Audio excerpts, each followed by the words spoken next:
Hello, hello. Hi, everyone. Welcome back to TE 360. Hello, everyone. Nice to see you again. A lot of familiar names. That's really cool. You are here again. Hi there. Hello. Hey, guys. Good morning. Good morning, good afternoon, good evening, good early morning. Yeah, everyone. Before we kick off the session itself, I have a question, and I'll drop this to the Discord chat as well. We are going to be in Amsterdam at DevConnect. It's happening on April 18th to 24th. And just in case you are there too, let's meet. I'll be at the co-working space. Just ping me. Let's meet. And also we are planning for some workshopping on TE fundamentals, token engineering commons, token engineering at DAOs. So definitely great chance to meet other token engineers and hang out. So I'll drop a message to the Discord and you might want to let us know if you're there. In case yes, we'll add you to a planning group so that you won't miss any Amsterdam token engineering get-togethers. Cool. All right. Today, it's another session number 3 in the Token Engineering 360 discussion, which is a series of discussions, conversations about major articles by token engineers and thought leaders in this space. We've had already Vitalik Buterin's Why We Decentralized, and the first one, Trent McConaghy's Can Blockchains Go Rogue? And the first mention of token engineering. And today we'll discuss another early article on the practice of token engineering by Charles Rice and Michael Zargham at Block Science. It was published in April 2019. And actually, you might have heard about Block Science. This is a consulting company in complex systems engineering with major activities in the crypto space. They've developed a pretty important and powerful framework for token engineers, which is called CAD. You might have heard of it as well. It was open sourced in 2019, now a pretty lively community around it, and actually a study group. You can find this study group at the Token Engineering Discord. Maybe Pat can drop a link here. And the purpose of this study group is to onboard people who are new to CAD. You can define your own learning goal. This can range from, I want to get it running, set up the environment properly to be able to use it in the future, up to, I'm working on cryptoeconomic mechanism, and I'd like to build a model of it to be able to run simulations and experiments. And this is my learning goal. And it's up to you. And the nice thing is you can meet the community, your fellow token engineers, your fellow CAD learners every single week in the session, can ask questions, present your progress. And that's definitely a super learning environment for anyone who's interested in CAD. Just to let you know, it's run by Peter Hacker, TE Academy team member, and I can only recommend to check it out. But now, today, let's discuss on the practice of token engineering. And I'd like to start, as usual, with the first quote. And this quote is taken from the first article in this series, because on the practice of token engineering is a series of 3 articles. And if you have checked out the Notion page, there is a 4th one on engineering ethics in token engineering. But now we start with part 1. And I read now. The open networks built on blockchain exist for the same purpose as their analog counterpart, to meet some human need or desire. Software engineering and development in the form of smart contracts and distributed applications fill the role occupied by brokers or go-betweens in personal networks. Perhaps most importantly, economic networks built on blockchain are independent of any single person or institution. While the network cannot be controlled by one entity, it also cannot be fixed and repaired by a single entity.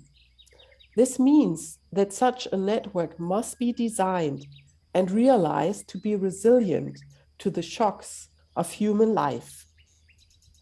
In a natural network, the mechanisms and institutions of exchange like barter, cash, or credit evolved over centuries. Their resilience is the result of lifetimes of trial and error. In purpose-built networks, we have the opportunity to design and implement these mechanisms from the very beginning. It falls to the token engineer to handle the operational intelligence of the ecosystem, to ensure that incentives align, and to maintain the network's equilibrium and independence. This should be the first quote of today, and actually, we start here with a link to the session last week. Why do we decentralize? What's the purpose of decentralization? And we discussed in Vitalik Buterin's article some of the threats and challenges he mentioned, but also the reasons, the benefits of decentralization.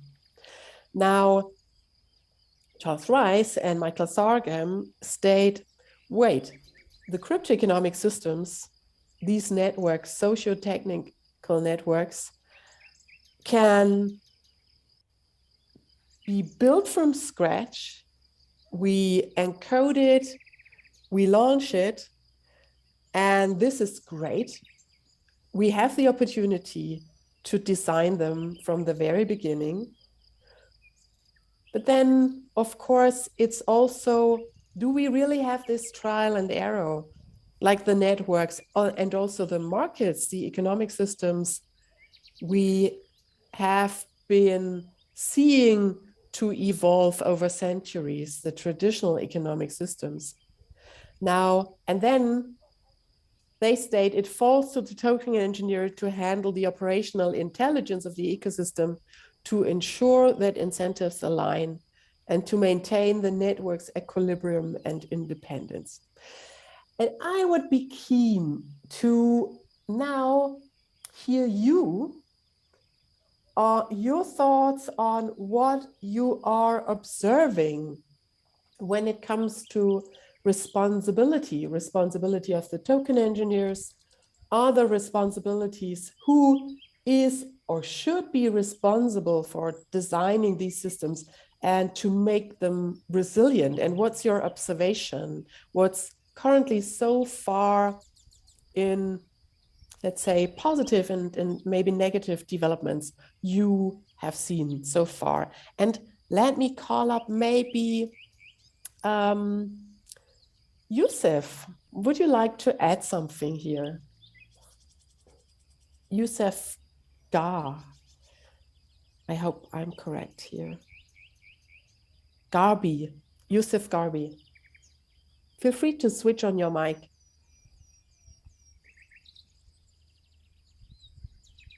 If you can hear me.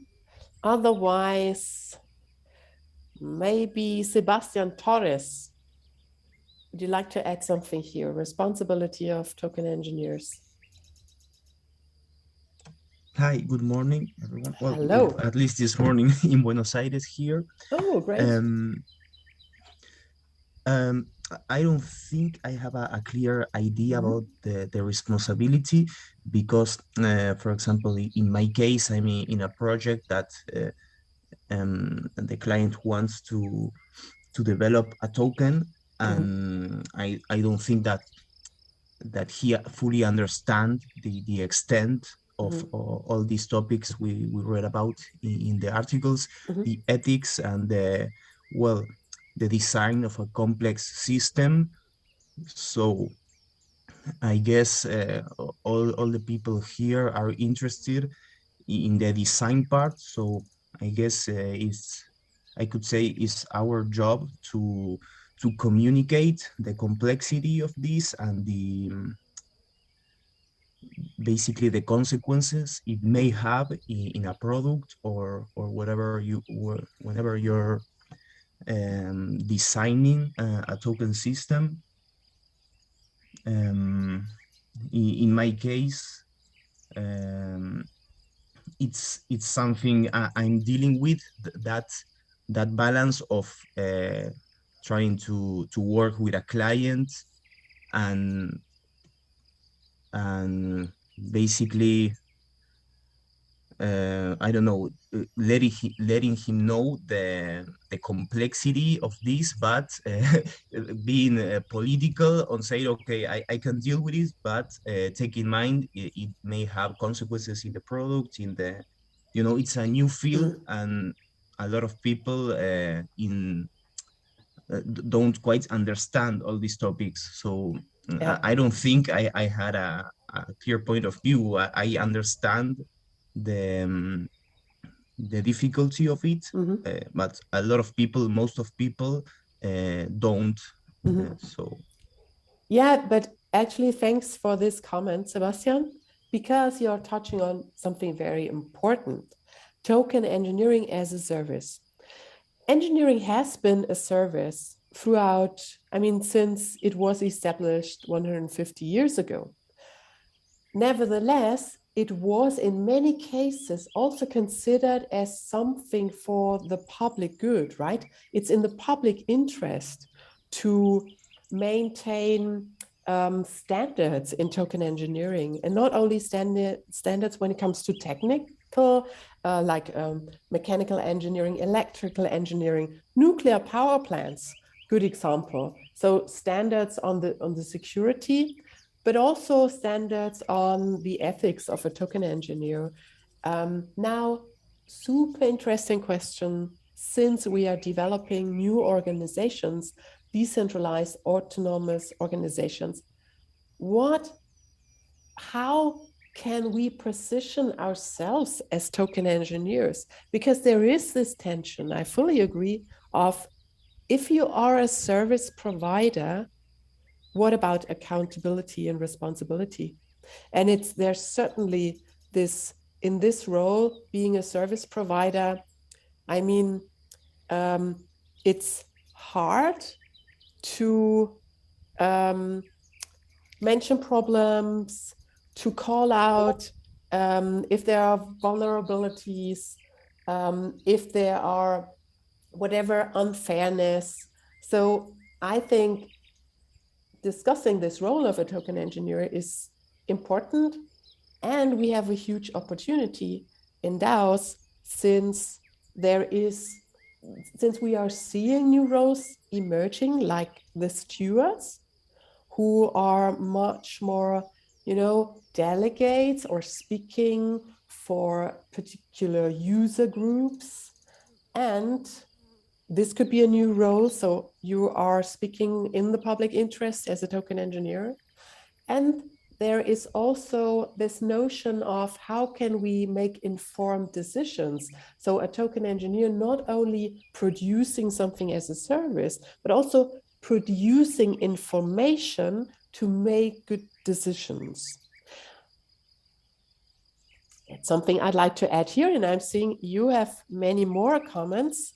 Mark, would you like, so we can have again this rule of raise your hands, please, if you'd like to add something, so that I don't miss anyone's comments. And looking at the chat, Mark, would you like to add something? Hi there. Yes, in the absence of any kind of professional indemnity insurance for token engineers, I guess we need to tread carefully. Like I kind of say that half jokingly, but what are the consequences in designing systems that have almost illegal outcomes, or can be deemed highly immoral or illegal outcomes? I guess that's just a question more than Right. Yeah. I mean, we don't have an insurance for token engineers yet. We are seeing insurances for general stakeholders or investors or liquidity providers evolve. So look at Nexus Mutual, for example. And since, I mean, many of the DAOs are not regulated and there's no regulation on the responsibility either. But yes, this could be one of the aspects. Session, you added some interesting notes. Would you like to elaborate on that? Yeah, I guess if we're talking about like token designers, ethics and responsibilities, and specifically as a service provider, sometimes you're asked to serve the needs of one party, but I think to initially consider that the viability of the token long term is based on it being useful for all participants, specifically both sides of the market. Of course, there's people that have malintent, but that speaks to the third point I make. But the second point is, third-party, non-biased auditing on a regular basis. I think that's, as a separate service that has its own level of professionalism, ethics, and expertise. And then third, clear action policy around attack vectors and security breaches. So that just means, if something happens that is against the stakeholders, then there's potentially, and it's more difficult and decentralized, obviously, but on-off switches so that you can protect the majority of the stakeholders. Right, good points. I'd like to add to the clear action policy around attack vectors and security breaches. There are, I guess you all have heard from one or the other hacks of cryptoeconomic systems, for example, DEXs. And there is already, I would say, an ecosystem of auditing companies and also of people who are trying to find attack vectors. We have this huge bounty systems, bug bounties, and then also a culture of how to inform the protocols and how to inform the public on security vulnerabilities. And that's great.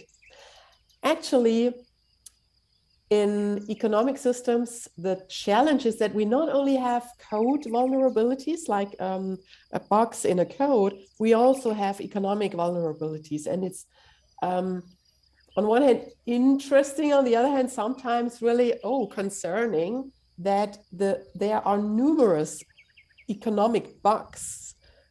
If you look at game theory and meta smart contracts as this new self-enforcing mechanisms in cryptoeconomic systems, there are numerous attacks possible that are not based on technology only.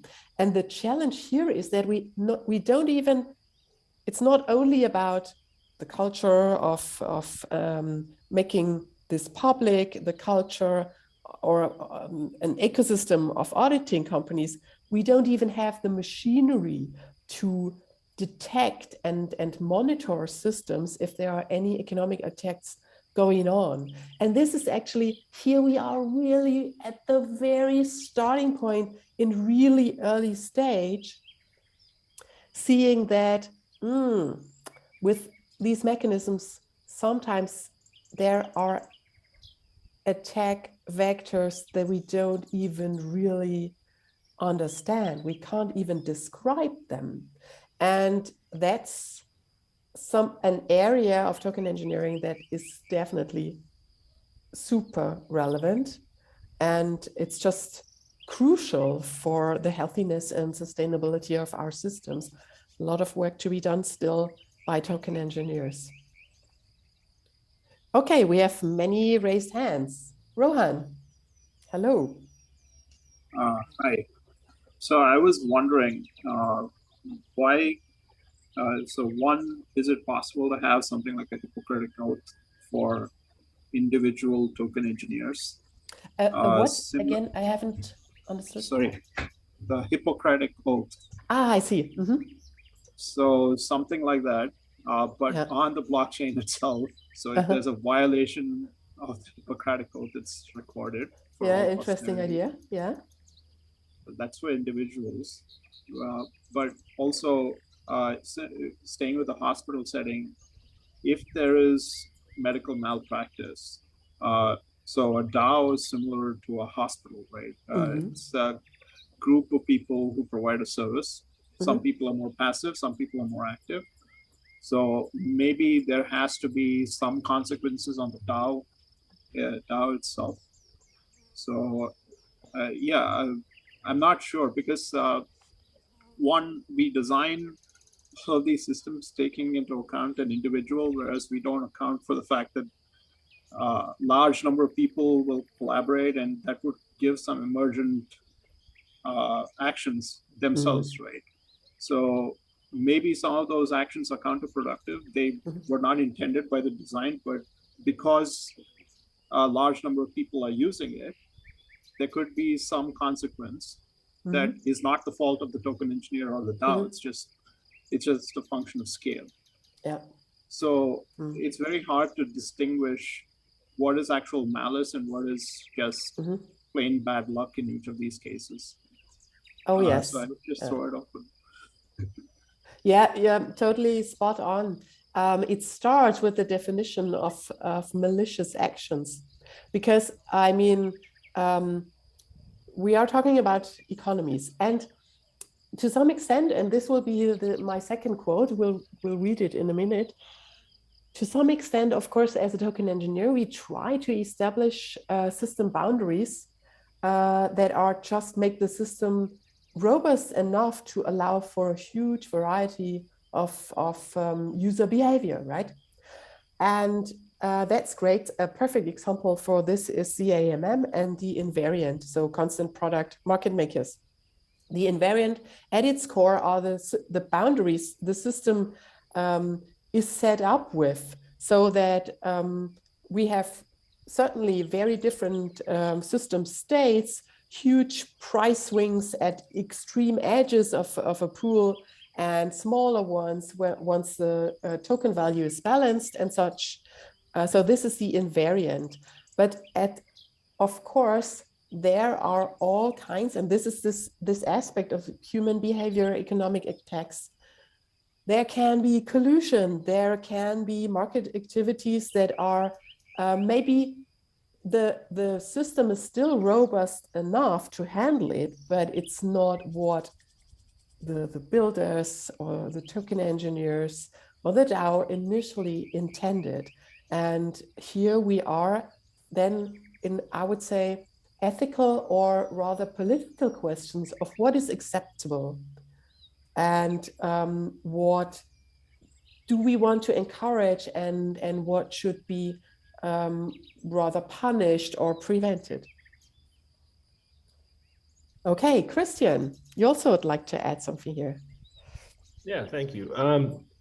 I think, when I think about token engineering, I think a lot about aligning incentives. And from, a lot of people have talked about token engineers being a job-specific role or a contractor-style role.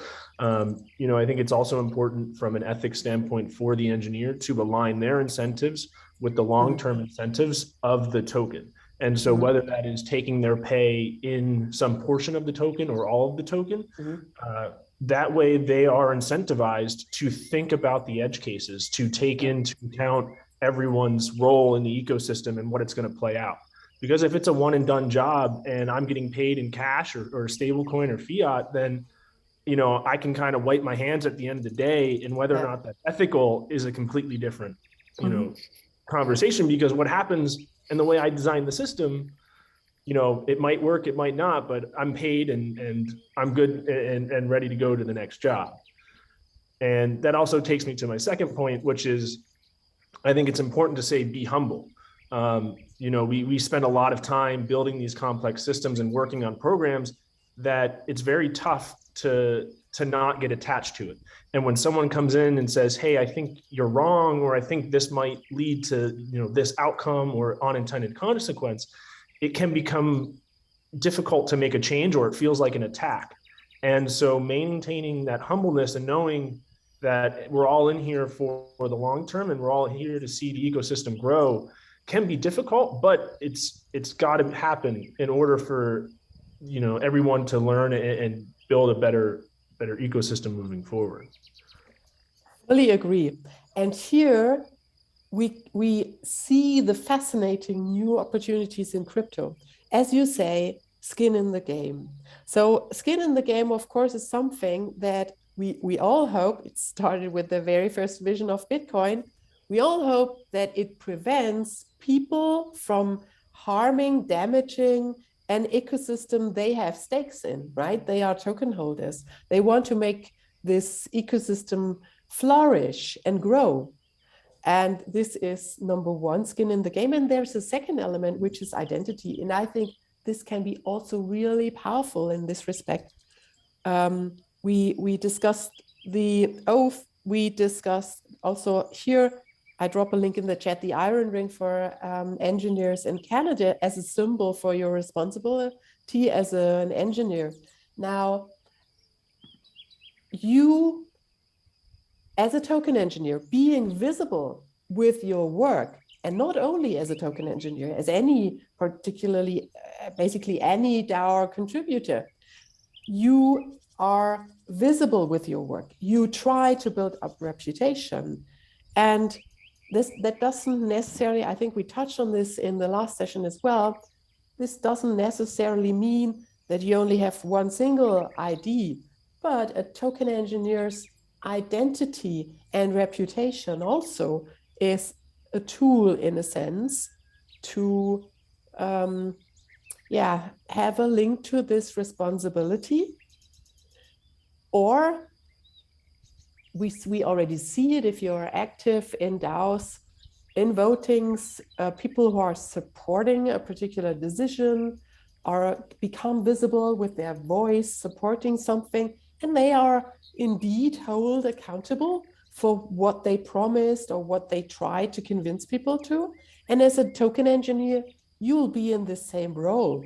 Today, we already see token engineer in risk assessments, in providing certain analysis for DAOs, either for voting or even as an input signal for automatically launched or implemented changes in the protocol. So the link between identity, reputation, accountability via tokens, imagine NFTs, can also be a pretty powerful tool. Right, and guilds. Davide, you have raised your hand for a while. Hello. Hi. While I was reading this article, I came across with an interview between Outlier Ventures and OpenLaw. And to add to this discussion, they were talking in terms of accountability and also how the legal system can see DAOs. And the work that they're doing at OpenLaw at the moment, they're basically creating laws, so legal autonomous organizations, so they're putting them into a physical context. And also they're wrapping the smart contracts into legal agreements. So there you could have like a sort of accountability for the people behind the implementation or in the token ecosystem of a project. As another option to implement it, yes. If you have any links on Laos, any writings, communities, let us know in the chat. Thanks for mentioning it. All right. I think let's continue with a second quote. And this is from the second article in this series. We are now going to turn our attention to the engineering in token engineering. It is used here deliberately and not just to make the whole phrase sound cool.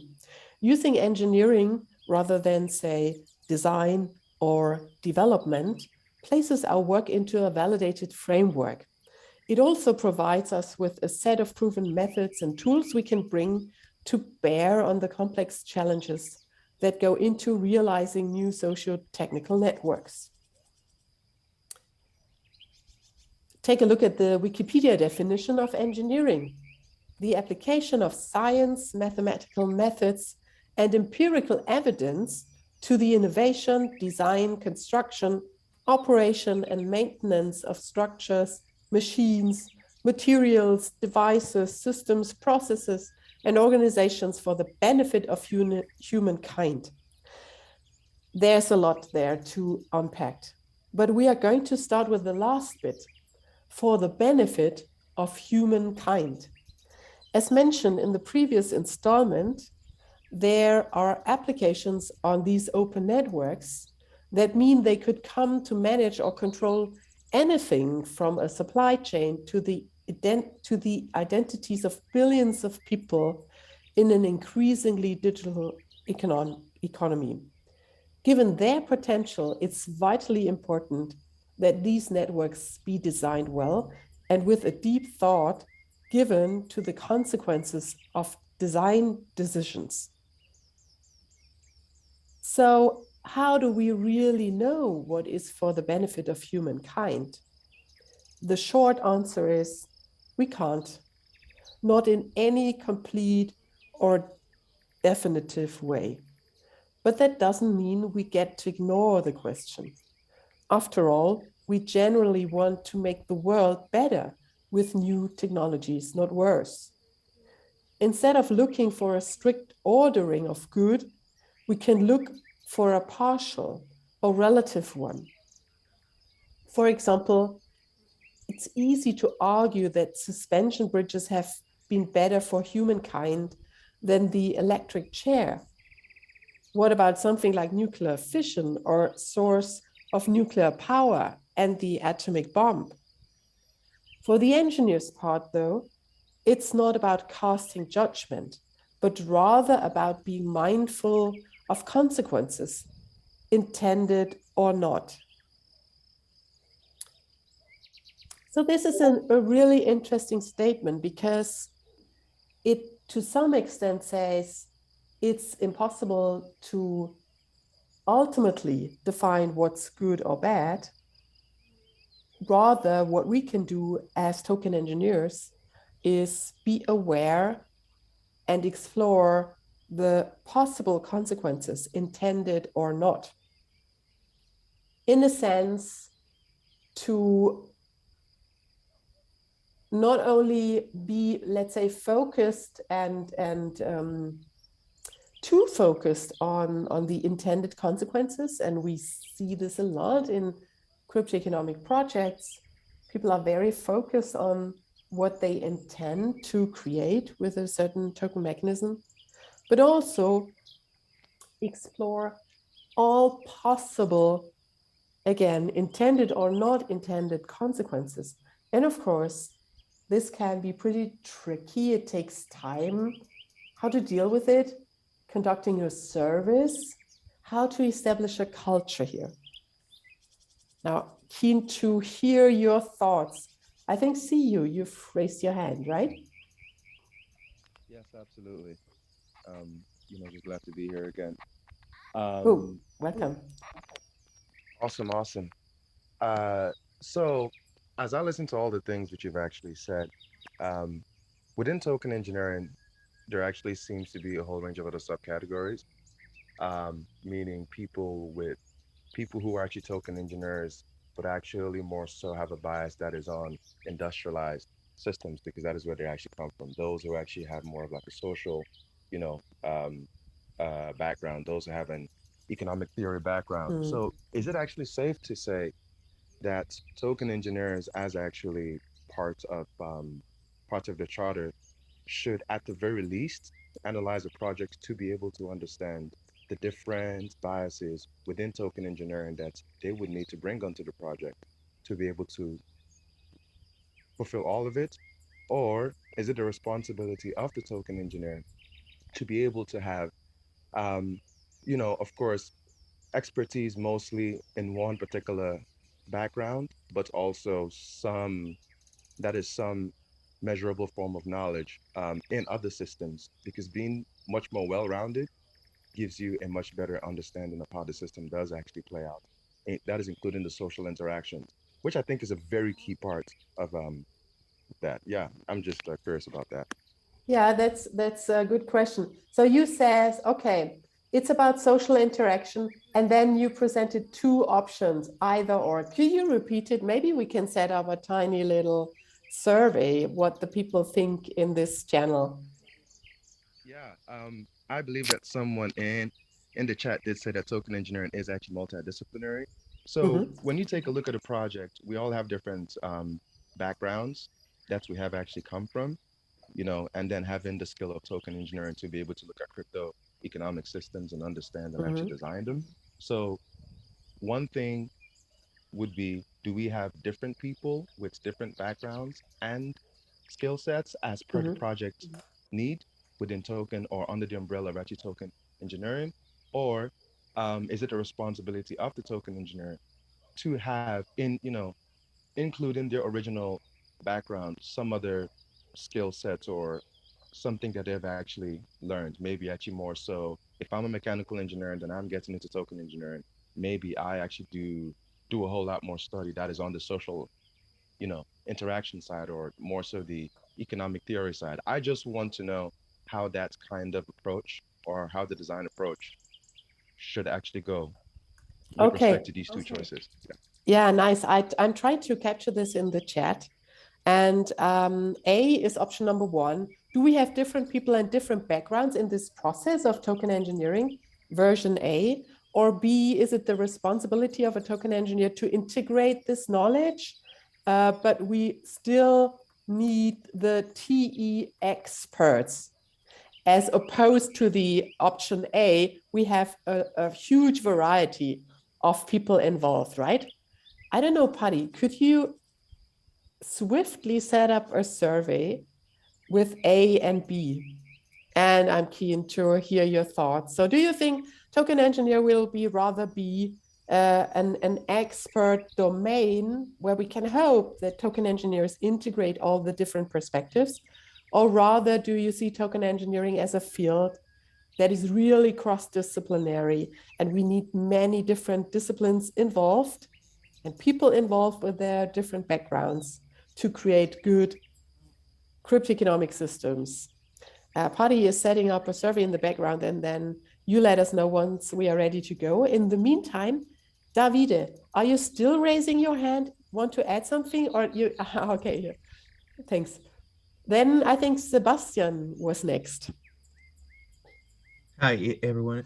Well, I think that everyone could agree, everyone here at least could agree that yes, it is a multidisciplinary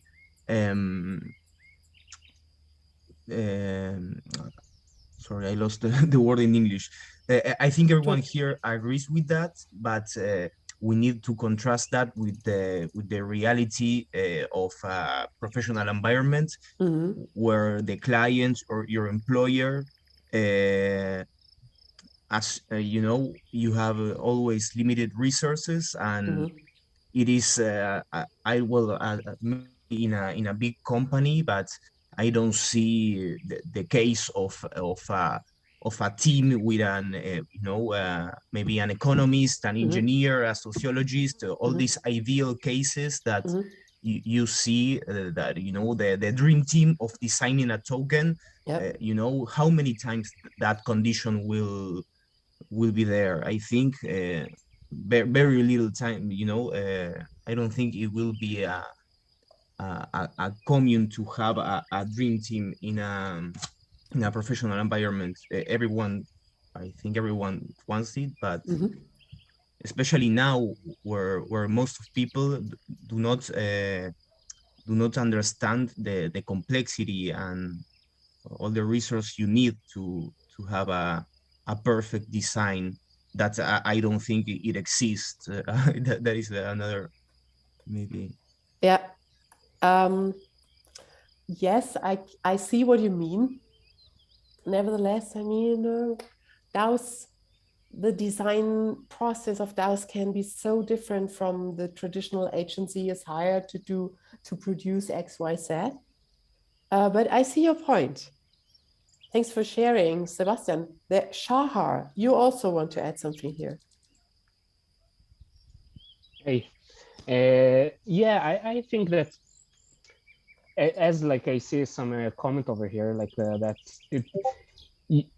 different problems require different expertise, you know, and it's hard to expect a single token engineer to have it all, you know. So, and also maybe, you know, you don't have the dream team every time, but what you can guarantee if it's just an individual or a team is that you have some sort of a common practice, you know, like for like lawyers have, or doctors, or stuff like that. You have a common practice of how you're going to design a system, how you're going to get it audited, and how you're going to analyze and simulate. You know, you can have like a common practice for designing a token and stuff like that. That's something that I would really think would be cool to see. Nice. Agree. Thanks for sharing. And I think, Seshan, you again raised your hands. Please add your comment. Just quickly, I think also considering, you know, we always idealize about decentralized world, of course, but I think in every jurisdiction, you're going to have a regulatory body that allows whether a coin or, you know, a token is traded within that jurisdiction based on some criteria. I mean, that's the reality of situation where we're going with regulations. Like, as an example, you know, you can build any car you want, but whether it's sold in a country is based on whether it, you know, adheres to certain criteria of safety and, you know, environment and all those types of things. So it's also like the end market side of things where, you know, so things can be sold, whether they can be sold in major marketplaces or not, major exchanges or not. Now we're always going to have DEXs and that sort of thing where, you know, they're completely unregulated, but when it comes to actually, you know, reaching critical mass, I think there is going to be jurisdictional regulations involved. Okay. And so you say, to some extent, this problem of responsibility or also, having some level of rigorous development will be solved because we'll have regulation. Yeah. Okay. I mean, I would say many people agree. While we, Mark, you'll be next. I just want to launch this tiny little poll. So you can now add you can vote either for A or B, TE, cross-disciplinary teams, or B, TE, an expert domain. Token engineers might have to integrate many perspectives, but in general, we'll see the experts only. All right, Mark, while people are voting, please, keen to hear your comment. Yeah, I guess I've got a construction background, so I'm pulling from that. But I guess the architect, I feel the token engineer could become almost like the architect's role in the system, where it's design and they'll put kind of a schedule work together, and the schedule work will incorporate all the various disciplines that you need kind of within that system. So, you know, a timber frame house would be different than steel frame, than a masonry or steel or glass kind of house. Perhaps an oversimplification, but for me, it feels that it could go that way, where it's more of the token engineer, it's more of a designer, or maybe some will just become designers and specify the roles that are needed, and perhaps the client may work to fill those roles themselves. Yeah, also might be an alternative perspective. Nice. Let's check the poll. You have all been pretty quick in voting. Here's the result. Can you see the result? Yeah, okay. It's pretty mixed, I'd say. 56% say token engineering will be a cross-disciplinary field. We'll need many domains and backgrounds. And 44% say token engineering will be an expert domain. And some say it's unfair to have to pick while we need both. So yeah, it will be interesting to observe what direction this will take. And I guess, I mean, we see some of these developments already popping up, as I mentioned, in DAOs, in work streams, in token engineering DAOs, how they position themselves. And certainly it will be, again, super interesting how this evolves once we have T fundamentals, the graduates, a certification, and then how projects see and expect, and also how you individually, personally, for yourself, if you are aiming to become a token engineer, how you define this role for yourself. And really, I mean, this is early stage. Every single person matters. So I guess this question will pop up again, and maybe again and again over the next years for you and me individually as a personal decision. And with that, thanks for voting. I'd like to come to the last quote I'd like to discuss today.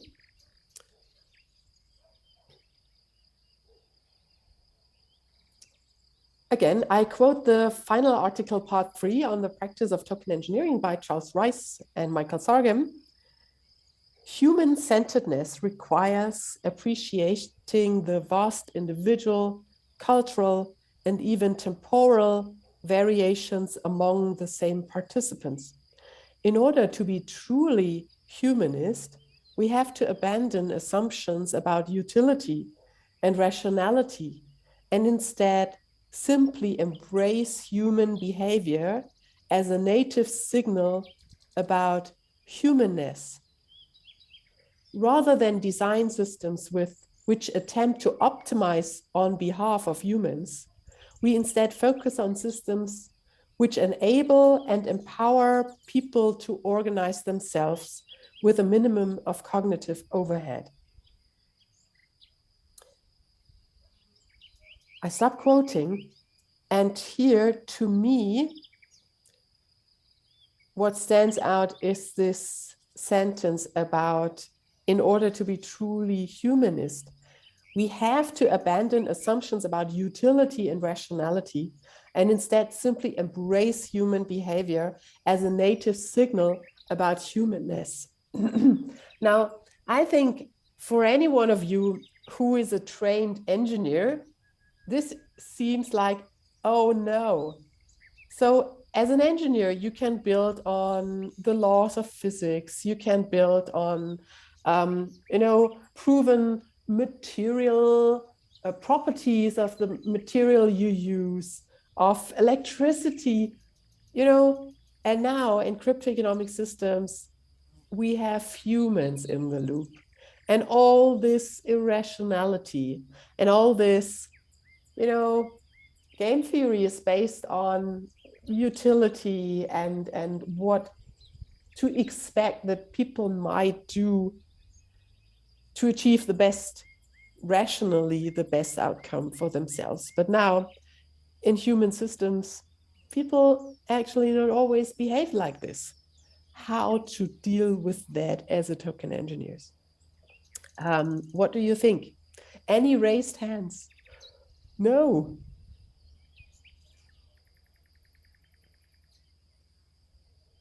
Some notes in the chat. Omo, Lara, or Dolphin, would you like to add something here?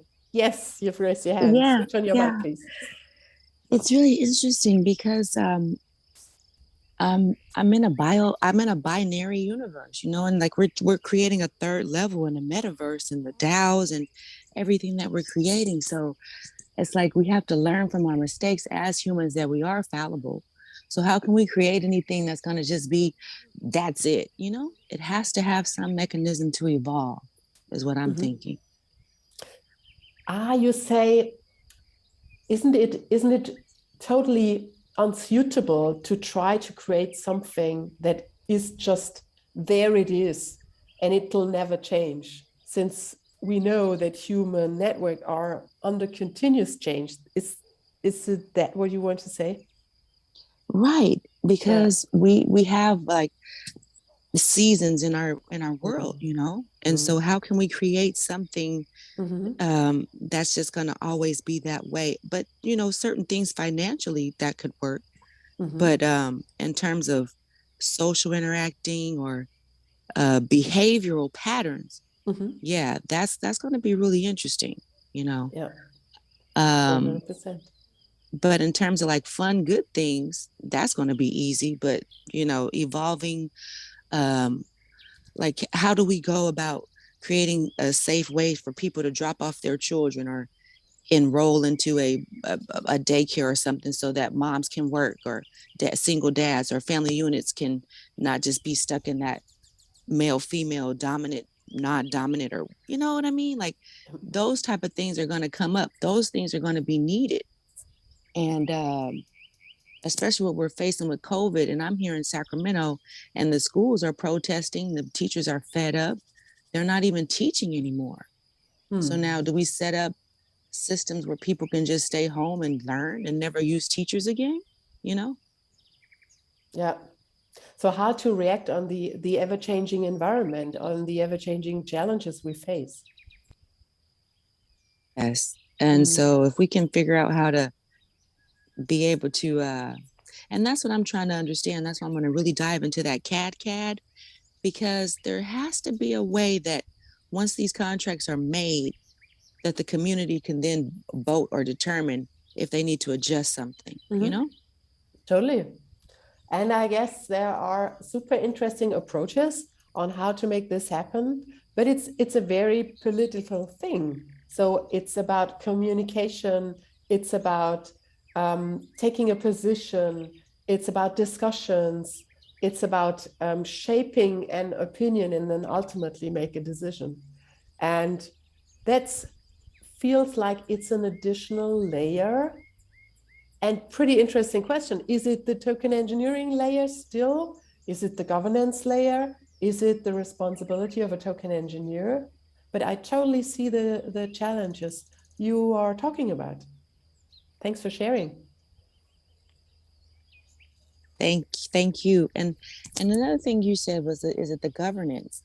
And so I thought the key for us doing these decentralized autonomous organizations is to make those members or everyone who's a part of it be the governance, you know? So that's another very interesting layer. How do you determine who gets the final say? So do we do like we did now with these little polls? There's a great app I learned about, or is developing, called Swarm. And it's like you pose these questions and everybody gets like move the little thing to the side A, B, C, D that they want to answer the question.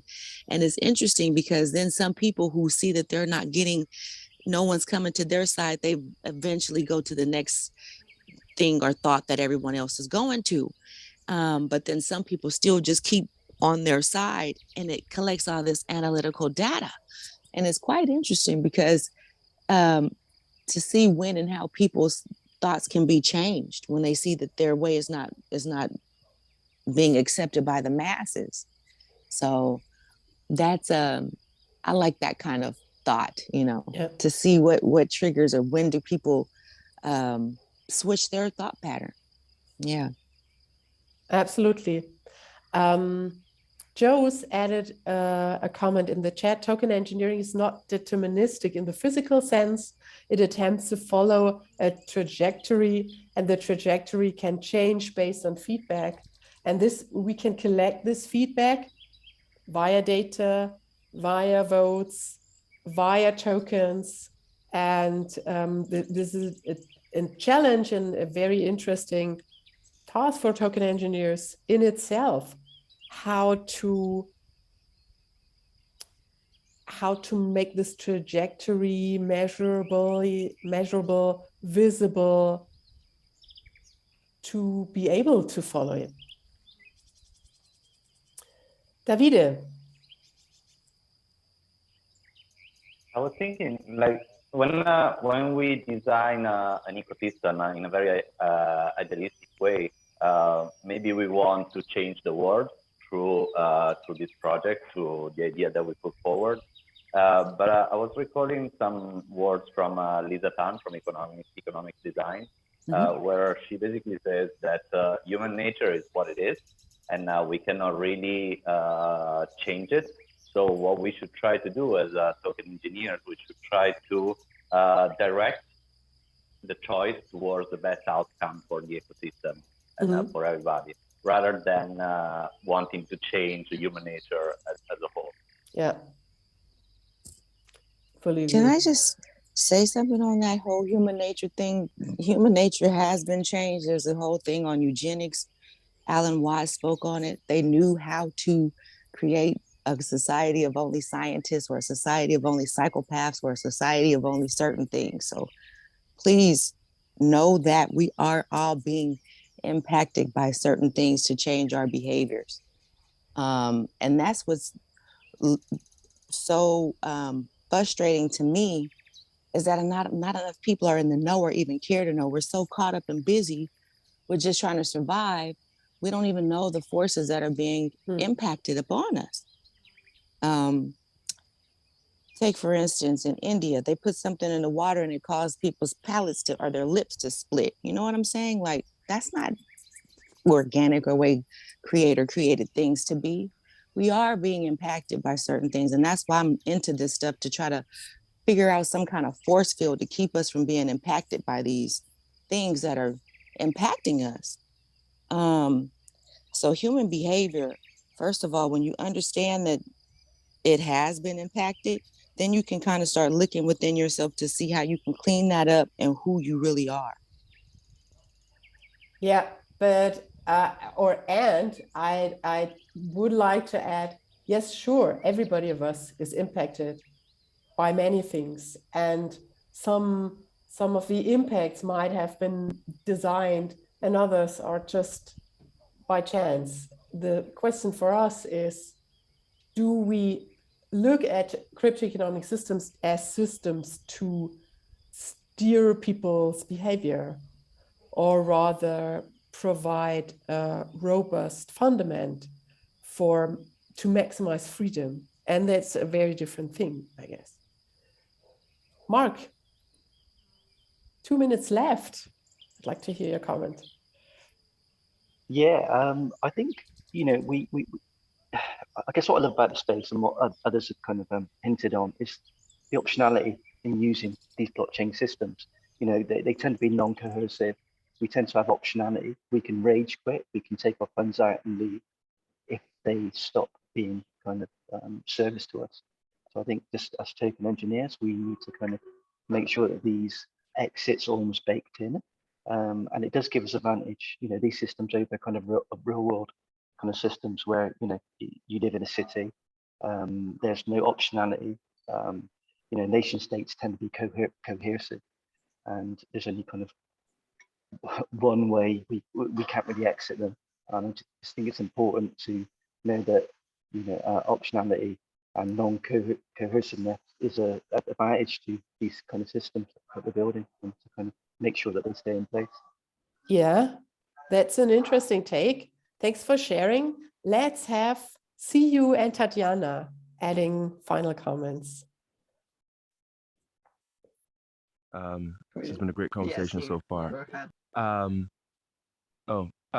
Well, you had actually mentioned something about trained engineers, kind of the irony of actually trained engineers with the understanding of physics, and actually just dealing with those laws that are just laws are as they are, as the parameters needed to design a system. I come from a mechanical engineering background, and it is actually fascinating to think that people with, say, similar backgrounds who are actually, who actually find it easier to get into the field of, say, something like a token engineering, could actually be leading the creation of social systems, right? Which is why the whole multidisciplinary aspect, at least for me personally, sorry, just give me a second, which is why the multidisciplinary aspect, at least for me especially, is too important. I believe that someone mentioned the crypto economic systems flower bloom. That I think makes a whole lot more sense, because I'm not sure if trained engineers are the best people to actually lead that. And that is coming from a trained engineer myself. Okay, thanks for sharing. See you. Tatiana.